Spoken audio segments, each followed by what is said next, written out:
হ্যাঁ বাবা, শেষ। তো শুয়োরের বাচ্চা কি করার কথা ভাবলি?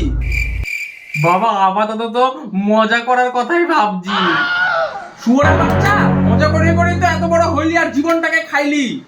আরে বাবা, अभी तो पार्टी शुरू हुई है। টিং টং। দেখি ফোনটা দেখি। বাবা না, আমার ফোনটা নিও না। কিসের মেসেজ আসলো? ভাই পরীক্ষা শেষ, মাল খাবো। তুই তোর বাবার পকেট থেকে টাকা নিয়েছিস তো? তুই কিন্তু বলেছিলিস মালের টাকা তুই দিবি। হে হে হে। ও শুয়োরের বাচ্চা, তাই বলি সকালবেলা হাত দিয়ে যাওয়ার আগে আমি টাকাটাকে দেখে গেলাম, ঘরে এসে দেখি টাকাটা তারপর আর নাই। বাবা আমি কিছু না চিনি, তুমি ভাবতেছো। এদিকে আমি তোর মায়ের উপরে সন্দেহ করতেছিলাম, কিন্তু ঘর শত্রু বিভীষণ তো তুই। বাবা না, ও তো মজা করতেছিল বাবা, আমি কিছু না।